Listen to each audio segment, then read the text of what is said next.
فطرت سے بغاوت ہے کہ خاندانی نظام میاں بیوی کے سیٹ اپ کو چھوڑ کر گرل فرینڈ جو گدھے گھوڑوں کا کام ہے وہ کام شروع کر دیا، اور اس سے زیادہ فطرت کے باغی بنے ہیں تو ہومو سیکشولیٹی کو فروغ دینے کی کوشش کر رہے ہیں، جو مرد مرد سے اور عورت عورت سے. اور تو یہ جو نسل روکنا ہے نا کہ بچے کم ہوں، تو یہ بھی فطرت سے بغاوت ہے کہ جو چیز آپ کے لیے نعمت تھی، بڑھاپے کا سہارا تھی، اسی کو عذاب سمجھنا شروع کر دیا. یہب لمن یشاء اناسا، قرآن کہتے ہیں جس کو چاہتا ہوں بیٹیاں گفٹ دیتا ہوں، گفٹ کا لفظ استعمال کرتا ہے، جس کو چاہتا ہوں بیٹے گفٹ دیتا ہوں. تو جو گفٹ تھا اس کو پینلٹی سمجھنا شروع کر دیا. یہ سب انسان کے نا بے عقل ہونے کی دلیل ہے کہ سائنسی ترقی تو بہت کر رہا ہے مگر فطرت سے باغی بنتا چلا جا رہا ہے. تو وہ فخر کر رہا ہے کہ میرے پاس افراد بھی زیادہ ہیں، اولاد بھی. بظاہر اس سے اولاد ہی مراد ہے، کیونکہ آگے جو اس کے دوست نے جواب دیا نا تو اس کی اولاد کم تھی، تبھی اس نے کہا کہ میری اولاد کم ہے تو اس پہ تو فخر نہ کر کہ تیری اولاد زیادہ ہے. وَدَخَلَ جَنَّتَهُ، اور وہ اپنے باغ میں داخل ہوا. وَهُوَ ظَالِمٌ لِنَفْسِهِ، قرآن کہہ رہا ہے اپنی جان پہ ظلم کر رہا تھا وہ، یعنی اسے پتہ نہیں تھا کہ میں جو الفاظ آگے بولوں گا یہ میں اپنا ہی نقصان کر رہا ہوں. وہ کیسے اس نے جان پہ ظلم کیا؟ قَالَ مَا أَظُنُّ أَن تَبِيدَ هَٰذِهِ أَبَدًا، اپنے دوست سے کہنے لگا میں نہیں سمجھتا کہ یہ کبھی ہلاک ہوگا. یعنی اسباب پہ نظر کر رہا ہے، جیسے کہ ملحد لوگ کرتے ہیں، ایتھیس لوگ کرتے ہیں، مذہب کے منکر اور جو نام نہاد لبرل ہیں وہ کرتے ہیں، وہ اسباب کو دیکھتے ہیں. دیکھیں اصحاب کہف کے بعد یہ واقعہ کتنی زبردست ربط ہے نا آپس میں. اصحاب کہف دیکھ رہے ہیں کہ کوئی سبب نہیں ہے، لیکن کیا کہہ رہے ہیں کہ امید ہے کہ ہمارا رب ہمیں ہماری رہنمائی کرے گا، ہمیں اچھا ٹھکانہ دے گا. وہ امید کی باتیں کر رہے ہیں جبکہ اسباب بالکل بھی نہیں ہے. تو اور یہ کیا کر رہے ہیں کہ اسباب پہ اعتماد کر کے بیٹھ گئے ہیں. یہ کہہ رہا ہے کہ میرا اتنا اچھا باغ ہے اور نہر بھی ہے اور پانی کا بھی انتظام ہے، تو کیوں تباہ ہوگا بھائی باغ؟ یہ مطلب یہ ہے کہ اللہ کیا ہوتا ہے، مقصد اللہ کی نفی تھی کہ کوئی خدا نہیں ہے، ہمیں کسی سے ڈرنے کی ضرورت نہیں ہے، سب کچھ ہے، بارشیں برس رہی ہیں، نہریں چل رہی ہیں اور بہترین میرا بزنس ہے، تو اس کو کوئی نقصان نہیں پہنچا سکتا. کیونکہ اس زمانے میں بھی علماء جو نیک لوگ تھے ڈراتے تھے نا مالداروں کو کہ بھئی اللہ کی اطاعت کرو، شرک مت کرو. تو اس نے بھی وہی کام کیا کہ علماء کا مذاق اڑانا شروع کیا، یا پیغمبروں کی تعلیمات کا جو اس زمانے میں تعلیمات تھیں ان کا مذاق اڑانا شروع کیا. یہ واقعہ کب ہوا، کہاں ہوا، یقینی طور پر ہمیں اس کا کسی تاریخی کتاب سے یقینی ثبوت نہیں ملتا. البتہ کچھ آثار ملتے ہیں، حضرت مفتی تقی عثمانی صاحب نے بھی اپنے سفر نامے میں ذکر کیا، لیکن انہوں نے بھی اس کا تذکرہ کیا کہ یقینی نہیں ہے یہ. تو جب یقینی نہیں ہے تو ہم کیوں اس میں رائے پیش کریں؟ بس ہمیں یہ پتہ ہے کہ رسول اللہ صلی اللہ علیہ وسلم کے دنیا میں آنے سے پہلے پچھلی امتوں میں یہ واقعہ ہوا ہے، اس سے زیادہ ہم اس کے بارے میں نہیں جانتے.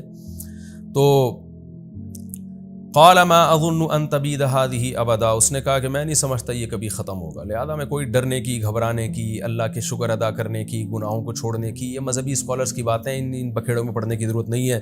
وما اظن الساعة قائمة، رہا یہ مسئلہ کہ جو اہل اللہ ہیں، علماء ہیں، وہ تو کہتے ہیں قیامت قائم ہوگی، دنیا میں عذاب نہیں بھی آیا تو قیامت کے دن تو آئے گا. تو قیامت جب آئے گی تو اس وقت کے لیے تیاری کر لو، اللہ سے تعلق بحال کر لو. تو کہنے لگا کہ کوئی قیامت نہیں آئے گی، میں نہیں سمجھتا کہ کوئی آخرت قائم ہوگی. وَلَئِن رُدِدتُّ إِلَىٰ رَبِّي، اور اگر بالفرض میں اپنے رب کی طرف چلا بھی گیا، اللہ نے مردوں کو دوبارہ زندہ کیا، حساب و کتاب کے لیے کھڑا کر بھی لیا، تو یہ مولوی لوگ جہنم میں جائیں گے، مجھے وہاں بھی جنت ملے گی. جیسے کہ آج کہہ رہے ہوتے ہیں نا جو علماء سے بغض رکھنے والے لوگ ہیں کہ آخرت بھی انگریزوں کے لیے، کیونکہ وہ ایک نمبر ہوتے ہیں، وہ دیندار ہوتے ہیں، انہوں نے دنیا میں اتنی ترقی کی، تو آخرت بھی انہی کے لیے اگر ہوئی، مسلمان آخرت میں بھی جہنم میں جائیں گے، ان کی حرکتیں دیکھو. اس طرح بھی بعض لبرل لوگوں کی سوچ ہے کہ بالفرض اگر آخرت قائم ہوئی تو ہم وہاں بھی پٹیں گے. تو ایسا نہیں ہے بھائی، آپ اللہ پہ ایمان لانے والوں کو اور نہ لانے والوں کو ایک جیسا کیسے سمجھ سکتے ہیں؟ تو اس کا بھی یہی خیال تھا، یہ اس زمانے کا ملحد تھا، ایتھیس تھا. تو کہنے لگا اگر بالفرض میں اپنے رب کے پاس گیا بھی، لَأَجِدَنَّ خَيْرًا مِّنْهَا، تو اس سے بہتر باغ میں وہاں پاؤں گا منقلبہ، لوٹنے کے اعتبار سے. مطلب یہ کہ میری قابلیت اور اتنا کچھ میں نے اسٹرگل کی، ایمانداری کے ساتھ محنت کر کے میں یہاں تک پہنچا ہوں، تو اس کا مطلب میں ایک اچھا انسان ہوں. تو اگر بالفرض قیامت قائم ہو بھی گئی تو جیسے مجھے یہاں بہت کچھ ملا ہے میری محنت کی وجہ سے، تو وہاں بھی لازمی ملے گا مجھے. تو اس لیے اس کے لیے مجھے نماز روزے کی اور توحید کی اور ان سب بکھیڑے میں پڑھنے کی ضرورت نہیں ہے. لیکن اس کا جو دوست تھا، غریب تھا، وہ مسلمان تھا، اس نے کیا کہا؟ قال له صاحبه، اس کے دوست نے اس سے کہا، وهو يحاوره، وہ بھی گپ شپ کر رہا تھا، کیا کہا؟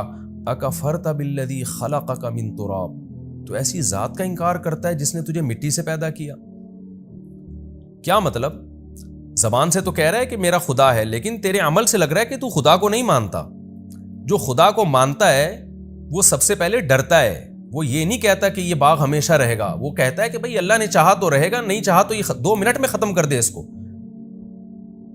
تو اصل طاقت اور قدرت تو اللہ کی ہے، تو اس خدا کا انکار کر رہا ہے جس کی یہ طاقت ہے کہ اس نے تمہیں مٹی سے بنایا، پھر پانی کے قطرے سے بنایا. تو جو پانی کے قطرے سے انسان بنا سکتا ہے، اتنا پاورفل، اتنا طاقتور، وہ چاہے تو تیرے باغ کو 2 منٹ میں ختم کر سکتا ہے. تو ایسے بے فکر ہو کے کیسے بیٹھ گیا ہے؟ جیسے کہ آج ملحد اور ایتھیسٹ لوگ بیٹھ جاتے ہیں کہ کچھ نہیں ہونے والا. یعنی یہ اللہ کیا ہوتا ہے بھائی؟ سب کچھ اسباب سے ہے. تو بھی اسباب کو دیکھ کر دھوکے میں آ رہا ہے. تو تجھے کیا ہو گیا؟ اکفرت بالذی خلقک من تراب ثم من نطفہ ثم سواک رجلا. پھر اس نے تجھے مرد بنا دیا، انسان بنا کے ماں کے پیٹ سے باہر نکال لیا، جس کی یہ طاقت اور قدرت ہے. اور تو کہہ رہا ہے قیامت بھی قائم نہیں ہوگی. تو یہ بھی تو خدا کا منکر ہے، کیونکہ تو خدا کی طاقت کا انکار کر رہا ہے. اس لیے کہ جو یہ کہتا ہے نا قیامت قائم نہیں ہوگی، وہ اس لیے یہ کہتا ہے کہ اس کے ذہن میں یہ ہوتا ہے یہ مردے دوبارہ زندہ کیسے ہو جائیں گے. اس کا مطلب آپ خدا کے منکر ہو، آپ خدا کی طاقت کا انکار کر رہے ہو. تو یہ تمام باتیں خدا کا انکار ہیں. ان سب کی ایک ہی دلیل ہے کہ جس نے مٹی سے پانی کا قطرہ بنا دیا اور پانی کے قطرے سے پورا انسان بنا کے ماں کے پیٹ سے باہر لے آیا اور پھر ماں کی چھاتیوں میں دودھ پیدا کر دیا. اب اس کو اپنی طاقت اور قدرت کے لیے مزید کسی دلیل کی ضرورت نہیں ہے. لکنہ اللہ ربی. تو یہ باتیں کر رہے کہ یہ باغ کبھی فنا نہیں ہو سکتا اور قیامت قائم نہیں ہوگی، لیکن میرا یہ کانسیپٹ نہیں ہے. میں تو کہتا ہوں اللہ ہے میرا رب، ولا اشرک بربی احدا. میں اپنے رب کے ساتھ کسی کو شریک نہیں کرتا. عقیدہ توحید کا قائل ہوں میں کہ سب طاقتیں اسی کے پاس ہیں. تو تجھے ہونا یہ چاہیے تھا کہ تو جب باغ میں داخل ہوتا تو یہ کہتا. یہ ایسے جیسے دوست گویا بزبان حال کہہ رہے کہ بھئی تو خدا کی تعریفیں کر کے کہنا کیا چاہتا ہے. تو جو کہہ رہے اللہ میرا رب ہے اور میں گویا کفر کر رہا ہوں، تو صحیح طرح بتا تو کہنا کیا چاہتا ہے کہ مجھے کیا کرنا چاہیے. اس لیے اگلے جملے میں اس نے یہ کہا وَلَوْلَا إِذْ دَخَلْتَ جَنَّتَكَ. ایسا کیوں نہیں ہوا کہ جب تو اپنے باغ میں داخل ہوا قُلْتَ مَا شَاءَ اللَّهُ. تو کہتا بھائی جو اللہ چاہتا ہے وہ ہوتا ہے. تو اللہ نے چاہا مجھے اتنا اچھا باغ دے دیا، اللہ چاہے تو یہ چھین بھی سکتا ہے. تو یہ اللہ کی طاقت ہے، یہ میرا کمال نہیں ہے. لا قوت الا باللہ. کوئی قوت نہیں ہے مگر اللہ کی طاقت کے ساتھ. اللہ کی طاقت ہوگی تو پھر ان قوتوں کا ہمیں فائدہ ہوگا. ان ترانی انا اقل منک مالا وولدا. اگر تیرا خیال یہ ہے کہ میں مال اور اولاد میں تجھ سے کم ہوں، تو بجائے دھونس جمانے کے تو اللہ کا شکر ادا کرتا، بھئی اللہ کا دیا ہے. یوں کہتا فاسا ربی. میں تو امید کی بات کرتا ہوں، امید ہے میرا رب ان یؤتینی خیرا من جنتی کا. ہو سکتا ہے وہ کل تقدیر کا پانسا پلٹے اور تیرے باغ سے بھی بہتر باغ مجھے دے دے. وَيُرْسِلَ عَلَيْهَا حُسْبَانًا مِّنَ السَّمَاءِ. اور تو جو اس طرح کی تکبر والی باتیں کر رہا ہے تو عین ممکن ہے تیرے باغ پہ کوئی آسمانی آفت بھیجے فَتُصْبِحَ صَعِيدًا زَلَقًا. اور وہ چٹیل میدان بن جائے. دیکھیں ناکامی کے نقشوں میں بات کیسی کر رہا ہے، امیدیں والی، کہ میرے پاس کچھ بھی نہیں ہے. آج کسی غریب کو تانا دیں تو وہ پھوٹ پھوٹ کے رونا شروع کر دے گا. لیکن اللہ بتا رہا ہے غریب کو بھی کہ بھائی بات تسلی کی کرو، بھائی اللہ نے دی ہے نا مجھے غربت، تو اللہ چاہے تو 2 منٹ میں مجھے دولت دے سکتا ہے. تو وہ غریب بھی چونکہ مسلمان تھا، اہل ایمان تھا، امید کی باتیں کر رہا ہے اور ڈپریشن کو ختم کر رہا ہے، اسٹریس کو ختم کر رہا ہے. فوراً کیا کہنے لگا، بھائی اللہ تعالیٰ چاہے تو 2 منٹ میں مجھے اس سے اچھا باغ دے دے. اور تو جو تکبر کر رہا ہے تیرے باغ کو 2 منٹ میں ہلاک کر دے، ختم کر دے. او یصبح ماؤها غورا. اور یہ جو نہروں پہ تو تکبر کر رہا ہے، تیرا پانی زمین میں دھسا دے اور تو اس پانی کو طلب کرنے کی طاقت ہی نہ رکھے. وَأُحِيطَ بِثَمَرِهِ. اس نے تو ایسی ایک بات کہہ دی تھی، اللہ کہتے ہیں ہم نے ایسا ہی کیا اور اس کے باغ کو ہلاکت نے گھیر لیا. فَأَصْبَحَ يُقَلِّبُ كَفَّيْهِ عَلَى مَا أَنفَقَ فِيهَا. جو کچھ باغ میں اس نے انویسٹ کیا تھا اس پر کف افسوس ملنے لگا. اور وَهِيَ خَاوِيَةٌ عَلَى عُرُوشِهَا. کوئی رات میں آسمانی آفت آئی ہے، صبح اٹھا تو سارا باغ الٹا پڑا ہوا تھا. وَيَقُولُ يَا لَيْتَنِي. اور کہنے لگا ہائے کاش، لَمْ أُشْرِكْ بِرَبِّي أَحَدًا. میں اپنے رب کے ساتھ کسی کو شریک نہ کرتا. کیا مطلب؟ خالص توحید کا قائل ہوتا. خالص توحید یہی ہے کہ ہر چیز اللہ کی طرف مفوض کی جائے. وَلَمْ تَكُن لَّهُ فِئَةٌ يَنصُرُونَهُ مِن دُونِ اللَّهِ. اللہ فرماتے ہیں اس کی کوئی ایسی جماعت نہ بنی جو اس کی اللہ کے عذاب سے مدد کر لیتی. جو بڑا ناز تھا نا کہ میرے اولاد بھی زیادہ اور میرے پاس افرادی قوت بھی زیادہ. وما كان منتصرا. اور نہ وہ خود اپنی مدد کر سکا. تو یہ اللہ نے واقعہ بیان کیا بتانے کے لیے کہ اپنی دولت پہ، اپنے مال پہ کبھی اتراؤ مت. وہی بات ہے جو قرآن میں سورہ معارج میں ہے نا، ان الانسان خلق ہلوعا. انسان جلد باز ہے. اذا مسہ الشر جزوعا. جب مصیبت پہنچتی ہے تو بے چین ہو جاتا ہے، بے صبرا بن جاتا ہے، اور جب خوشی پہنچتی ہے تو اترانے لگتا ہے۔ الا المصلین، سوائے وہ لوگ، ان لوگوں کے جو مذہب کو فالو کرتے ہیں، جو نماز پڑھتے ہیں، زکوٰۃ دیتے ہیں، معاہدوں کی پابندیاں کرتے ہیں، وہ کیا ہوتے ہیں کہ وہ ایسے نہیں ہوتے۔ انہیں جب خوشیاں پہنچتی ہیں اتراتے نہیں ہیں، بلکہ اللہ کی محبت میں ڈوب جاتے ہیں کہ ہمارے رب نے احسان کیا، اور جب کوئی غم پہنچتا ہے تو صبر کرتے ہیں، امید کی باتیں کرتے ہیں۔ جو اللہ مصیبت پہنچا سکتا ہے وہ مصیبت دور بھی کر سکتا ہے۔